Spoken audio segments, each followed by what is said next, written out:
हर हर महादेव, जय श्री महाकाल साधकों। तो आशा करते हैं कि आप सब अच्छे भले होंगे और आपके परिवार में सब कुछ कुशल मंगल चल रहा होगा। तो जैसे कि आप लोगों ने थंबनेल देख ही लिया होगा,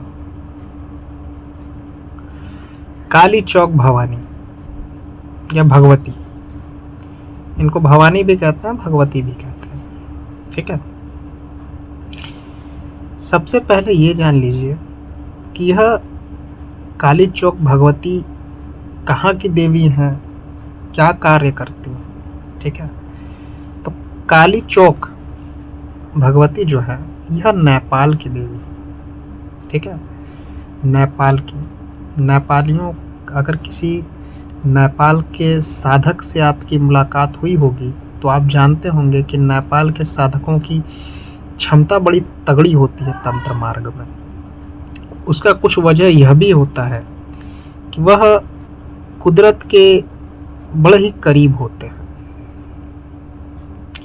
देखिए, यह तो हो गई एक बात। दूसरी बात कि किसी भी शक्ति से मिलने से पहले, जानने से पहले यह बात आप अवश्य समझ लें कि वह हमारी शक्ति कहाँ की है, किस योग्य है, क्या कार्य करती है। तो काली चौक जो भवानी है वह नेपाल की देवी है, ठीक है। दूसरी चीज़ कि यह तंत्र मार्ग में एक बहुत ही उत्तम श्रेणी की देवी है, ठीक है। जो भगवती है, भगवती आप समझ सकते हैं जैसे कि दुर्गा जी। तो काली चौक भवानी जो भगवती जो है वह दुर्गा जी हैं साक्षात। उनका ही एक रूप है जो नेपाल में जिनको पूजा जाता है, ठीक है। अब इनकी साधना और कृपा प्राप्ति हेतु अपन को क्या करना चाहिए।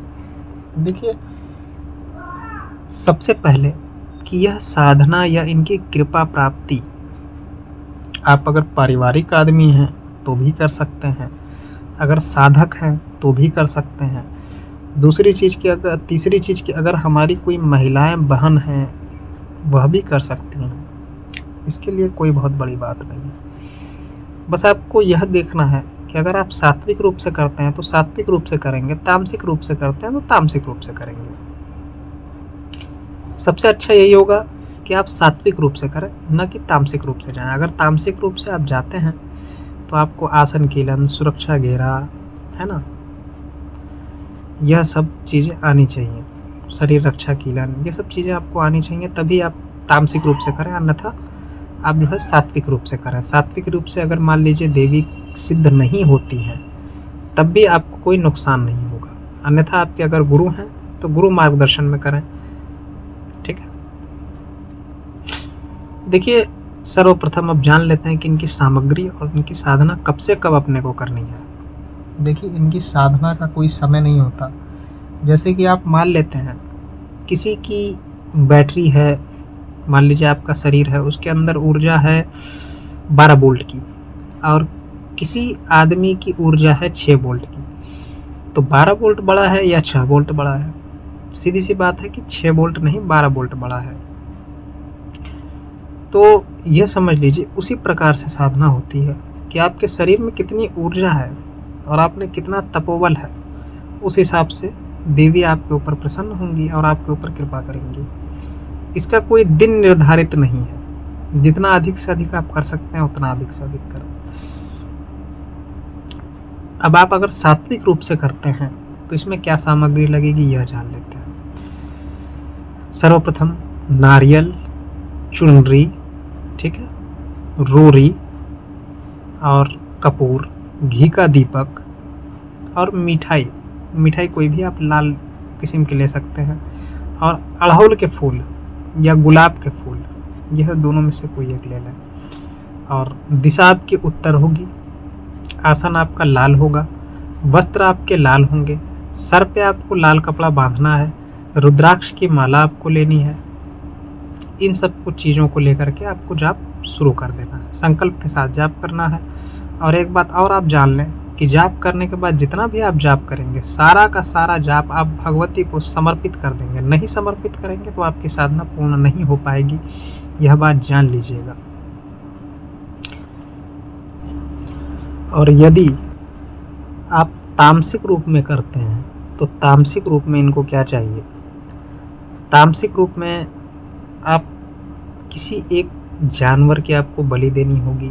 देखिए बलि विधान होता तो नहीं है, मगर शक्ति तक पहुंचने के लिए उनके गणों को खुश करना होता है, ठीक है।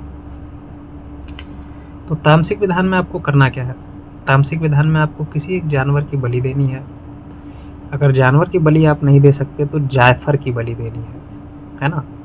आपको प्रतिदिन एक जायफर की बलि देनी है, मंत्र आपको जाप करना है। जो विधान बताया है सात्विक में सारा वही विधान रहेगा, बस इसमें एक जायफर की बलि लग जाएगी या किसी एक मुर्गे की बलि आपको देनी होगी।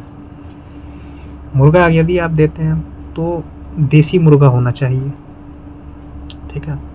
बाकी सारा विधान यही है, बस इसमें आपकी दिशा चेंज होगी। दिशा इसमें आपकी होगी दक्षिण मुख, आपका मुख जो है दक्षिण की ओर होना चाहिए।